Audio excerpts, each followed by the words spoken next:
Welcome dear students. Today we'll make an effort to understand the poem A Thing of Beauty written by John Keats. Before we try to understand the poem, let us try to gather some information about the writer John Keats. Now John Keats, as is given here in the introduction, was a British romantic poet. Okay. Although trained, now what is romanticism in literature? I'll discuss with you very soon.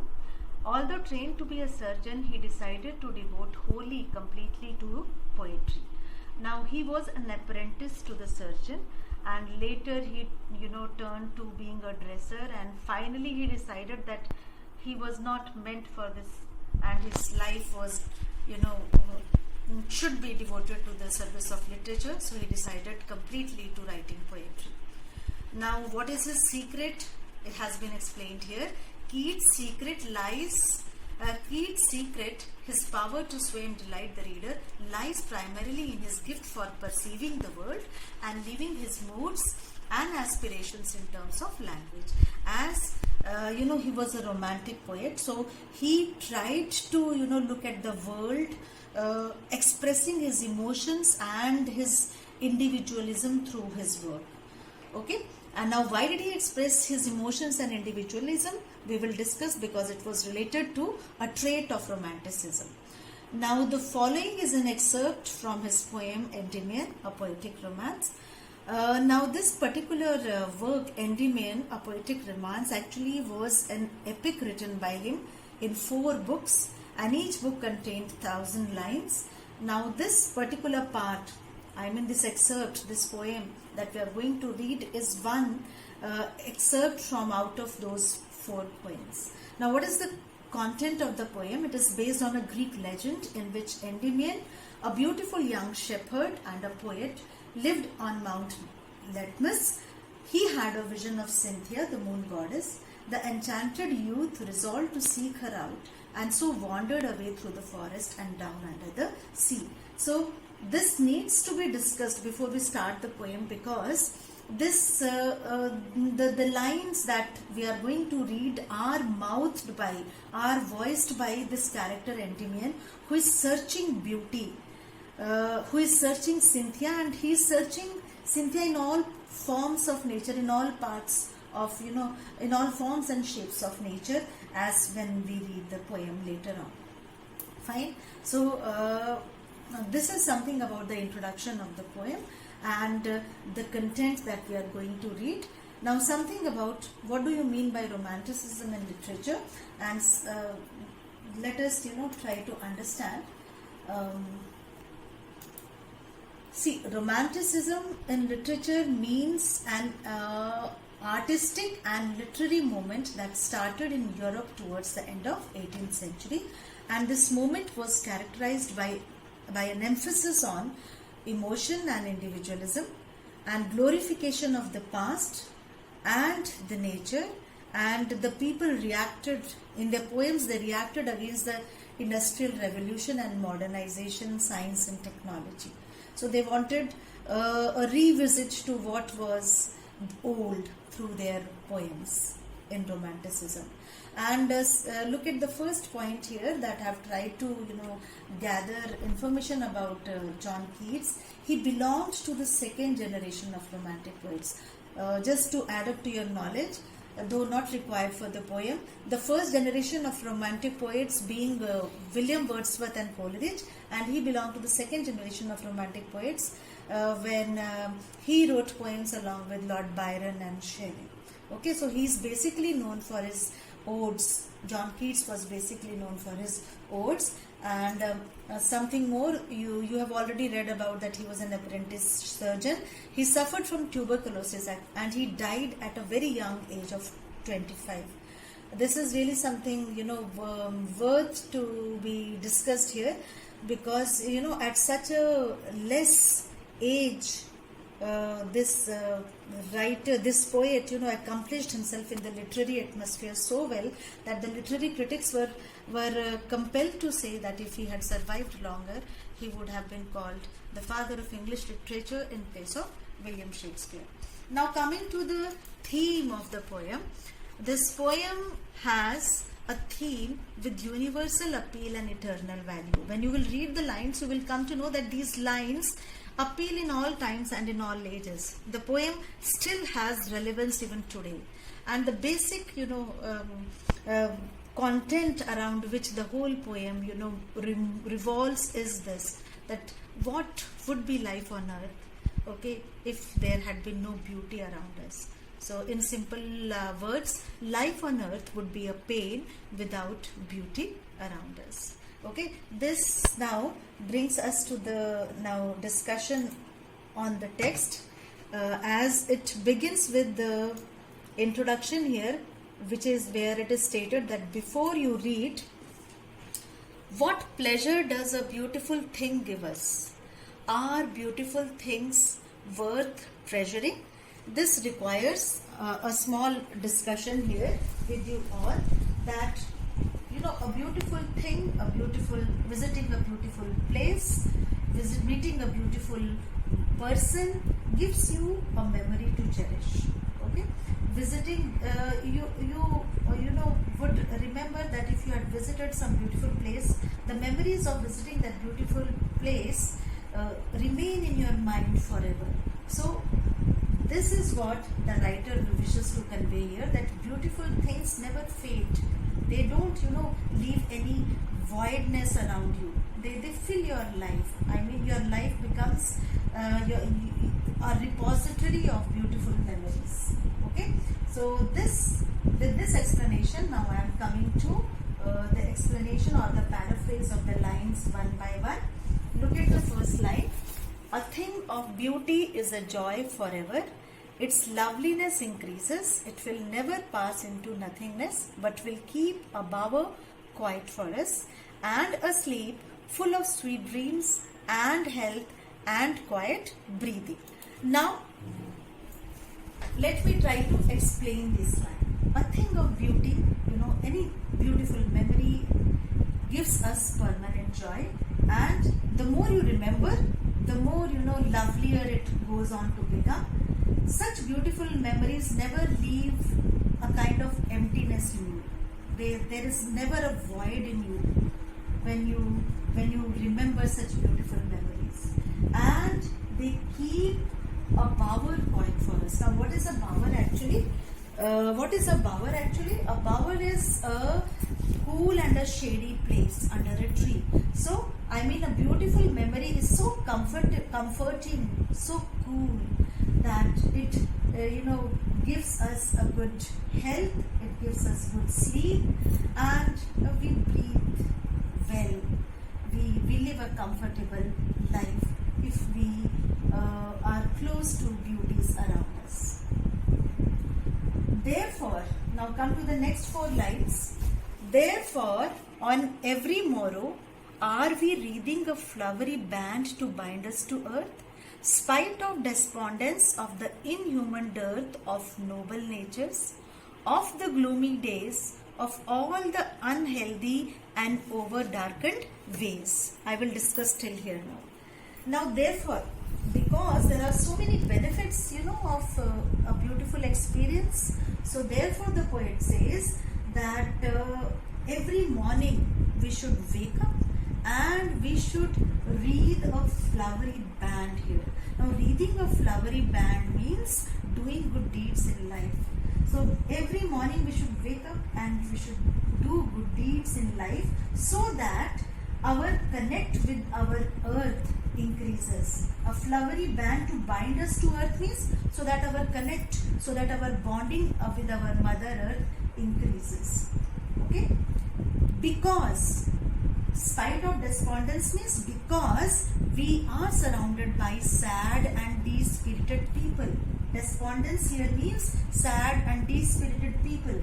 Of the inhuman dearth of noble natures, there is a great lack. Inhuman means those people who are not good at heart, they are inhuman. So there is a great dearth of noble natures around us. Okay? And of the gloomy days, and of all the unhealthy and the over-darkened ways. of the gloomy days, of all the unhealthy and overdarkened days. Here, there is a reference to an autobiographical element here. As you know that Keats had not been keeping well. He was suffering from tuberculosis. He knew, he was, a surgeon, so he knew very well that his end is quite close. So that gloom, because of his, unhealthy state of body and mind, resulted in making him feel bad, unhappy. Okay? So there is a reference to his own personal life here in these lines, and apart from that, whenever we read this line, I remember the words of Shelley in one of his odes. Perhaps it was the Ode to Nightingale. I fall upon the thorns of life, I bleed, when Shelley says. So here, what is the reference? That we are surrounded by difficulties of life. Now, what are those difficulties of life? We are surrounded by, people who are in depression, sad and distracted people. We are surrounded by inhuman souls. There is a great lack of noble natures around us. We are, suffering from difficulties of life. And sometimes it may be because of our unhealth. Sometimes we are, life, is a bundle of both joys and sorrows. So sometimes we are posed to certain challenges of life.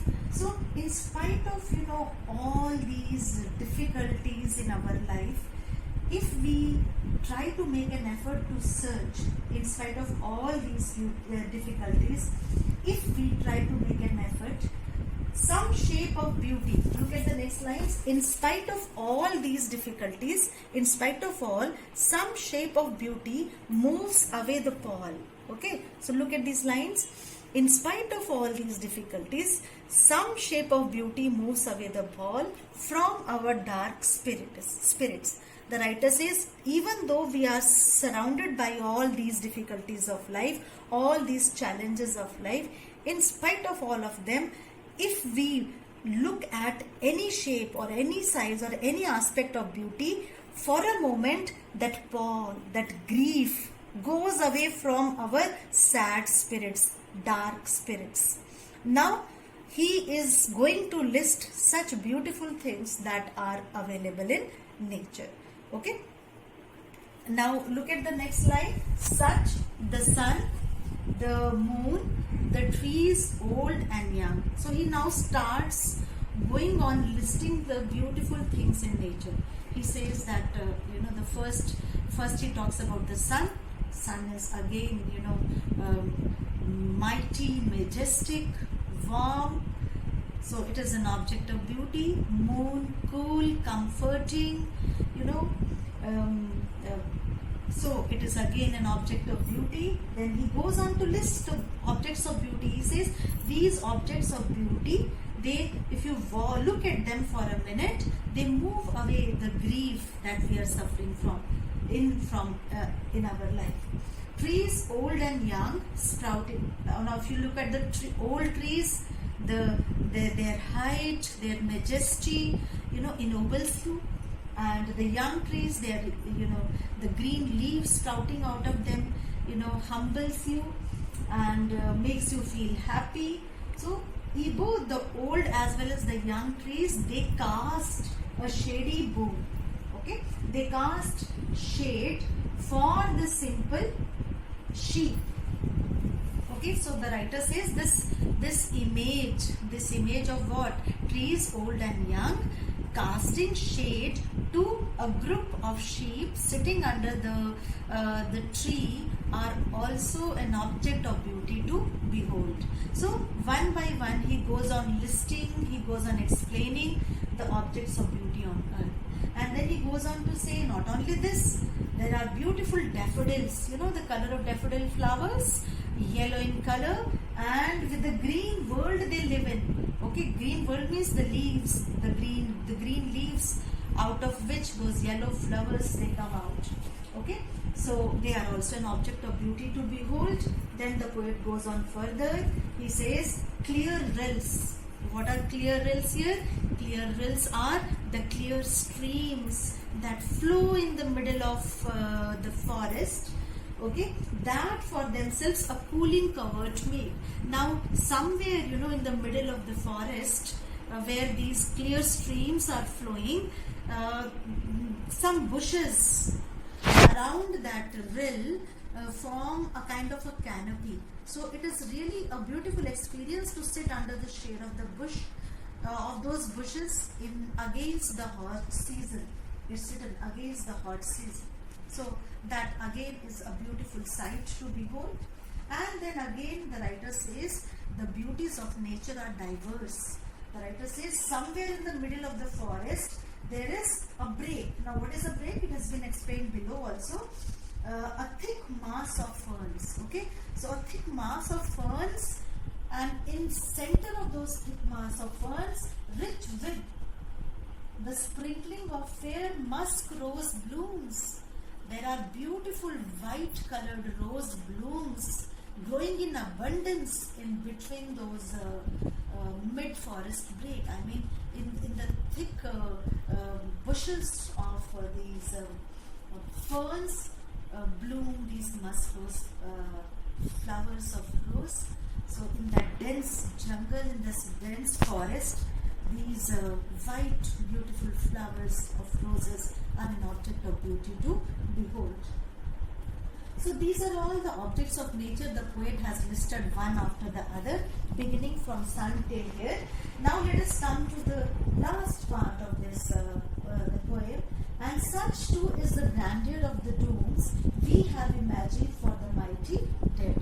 The poet says not only this, there is a grandeur, there is a grace in visiting the tombs or in visiting the monuments that have been erected in the memory of these mighty people who once ever existed on our earth.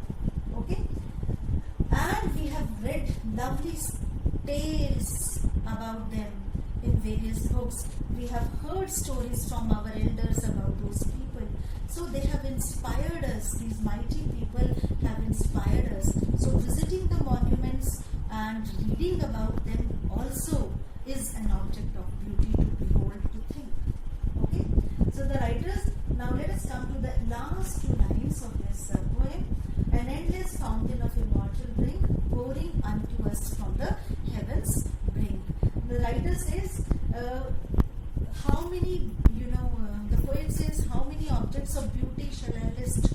The earth is abundant with. The earth has bounties of such beauties present on it. So those bounties of beauties present on earth, they are never ending on earth, just like the endless fountain of immortal drink pouring unto us from the heavens brink. Now these all beauties that have been listed, they are like an endless fountain. They are like a nectar. They are like a elixir pouring unto us from the paradise. Paradise from where? From the God. God has been so kind to give our Mother Earth these beauties of nature that there is no end to these beauties present on earth. Okay? So the poem ends with a message that we should be optimistic in our life and that life should be enjoyed in all its forms and shapes. Now let us do a quick revision of the poem through this image that I have created. So see what is there in the beginning. The poet is John Keats and the theme is beauty is eternal and its pleasure is universal. And the first aspect that has been discussed here is what are the beautiful things present on earth and what do they give us? They give us beautiful things, give us eternal joy. They never leave a void or emptiness in life. They keep our temperaments cool, and beautiful memories give good sleep and a peaceful, healthy life. Therefore, we should wake up every morning and do good deeds, that is reading a flowery band, so that our bond with our earth grows strong, so that we are able to live a long life. Despite of the fact that we are surrounded by sad and de-spirited people, and then we have lack of noble souls around us, then we have challenging times, diseases, and difficulties that surround us. However, we tend to forget our sufferings if we see some beauties of this bountiful earth. These are listed one by one here below: the sun, the moon, the young trees old, young and the old trees casting a shade on the flock of animals, the colorful daffodils with the contrasting green leaves, the cool stream flowing under a dense group of bushes, the musk rose bloom in the middle of the forest. All these commonplace and simple beauties of nature gratify our senses and delight us with joy. In addition to the objects of nature, there lies beauty in the tales of glorious mighty heroes whose lives and deaths have inspired us beyond measure over the ages. All these bounties of nature present on earth are no less than the elixir, the nectar of the paradise. The beauties of earth quoted above should be enjoyed to the full. The one who does so lives a fulfilling life on this earth. As dear students, we have understood the detailed paraphrase of the poem. Let us now discuss the stylistic devices used in the poem. Okay. So coming to the beginning, if you just look at the poem, one after the other, because it's not a complete poem, it's an excerpt, it is a part. So you can just see that the poem is written in rhyming couplets. You can see, forever, never, keep, sleep, breathing, earth, dirt. So the poem is written in rhyming couplets. This is one aspect of the stylistic devices used in the poem. Now the second thing is that the poet John Keats has made abundant use of imagery in the poem. Okay, and then there are few aspects of literary devices being used here that we are going to discuss. However, the poem is filled with a lot of beautiful images. All beautiful images are aspects of imagery used in the poem. Okay, and see, look here. What will keep a bower quiet for us? So what is a bower? Bower actually again is a metaphor. It's a kind of a cool and comforting place. So this is a metaphor here. See, look at this line. Therefore, on every morrow are we reading. Therefore, on every morning we should wake up. We are reading. In place of we are reading, it is written are we reading. So it is inversion. It is called as inversion. This poetic device is inversion. In place of writing the sentence, we are questioning. Okay. So this is an inversion used here. And then a lot of, you can see trees, young and old, spouting a shady boon here. Again is an image. Daffodils with a green world, they live in clear rills that for themselves are cooling covered. All these are beautiful images. Okay, and then I missed one, here, what to say here. Again, a metaphor here. Sorry, I missed a metaphor here. A flowery band to bind to us, bind us to the earth. Okay, so flowery band means are we reading? We should wake up and do good deeds. So in place of doing good, doing happy things, doing beautiful things, the metaphor that has been used is flowery band here. So then towards the end, again an endless fountain of immortal drink. Which poetic device has been used here? Again it is the bounties of beauty present on earth have been compared to the endless fountain of immortal drink. Okay, and these are the few poetic devices used in the text. With this, we come to the end of this discussion on